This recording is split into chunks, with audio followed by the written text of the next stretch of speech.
फ़खर रहमान, ये सारी जो बात है, इन्वेस्टिगेशन तो बिल्कुल जवाब तो किसी से भी हो सकते हैं, कोई उससे बालातर नहीं है, लेकिन बजाय उस हुकूमत के जिसके दौर में ये सारा मामला हुआ, उनसे सवाल करने की बजाय सलमान इकबाल को और इमरान खान को लेके आना है।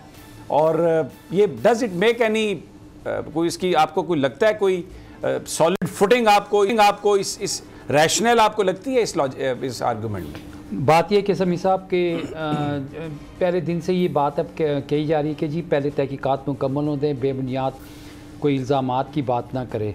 आज जिस तरह से प्रेस कॉन्फ्रेंस की गई और कुछ बातें की गई, अब कुछ बातें ऐसी हैं जो शहीद अरशद शरीफ से मुतल्लिक़ हैं, वो तो अब इस दुनिया में नहीं रहे, तो उनसे मुतालिक कुछ बात कहना, उसको तो कोरबरेट उसी वक्त ही आप कर सकते थे अगर वो यहाँ पे थे। दूसरी बात ये है कि जिन हालात और वाक़यात से आप भी गुजरे हैं, अरशद शरीफ भी गुजरे हैं, हम तो अभी भी गुजर रहे हैं, इमरान रियाज़ हैं, या आपके जमील फ़ारूकी साहब हैं, या अयाज़ अमीर साहब हैं, ये सारी हालात को देखने के बाद जो सर्कमस्टांशियल एविडेंस सामने आता है, उसको सामने रखने के बाद आप किसी से पूछते हैं कि अच्छा भई आपको मुल्क क्यों छोड़ना पड़ा।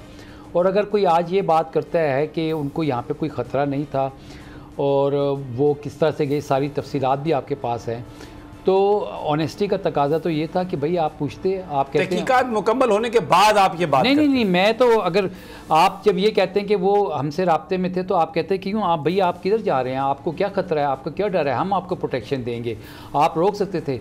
But some people let it happen, why did you let it happen.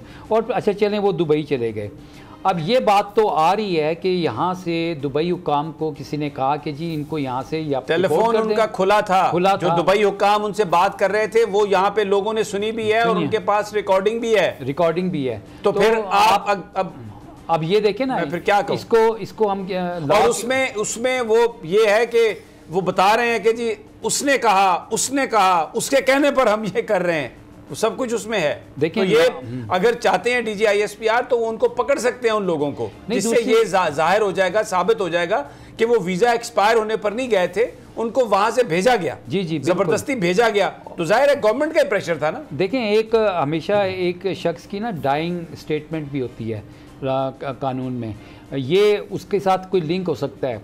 ये जो कन्वर्सेशन है टेलीफोन की और दुबई हुकाम के साथ और जो भी है, ये एक बहुत बड़ा स्ट्रॉन्ग एविडेंस है।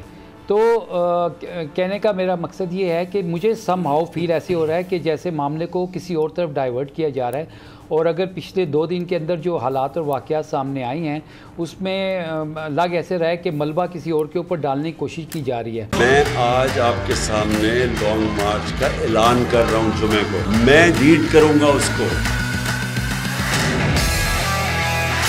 कप्तान का हकीकी आजादी मार्च। उन्होंने कंटेनर रखे तो हटा दोगे।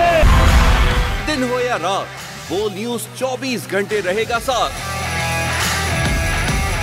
सबसे बड़ी टीम, सबसे मोतबर पैनलिस्ट के साथ, सबसे बड़ी कवरेज। देखिए पाकिस्तान की सबसे बड़ी नशरियात सिर्फ बोल न्यूज पर।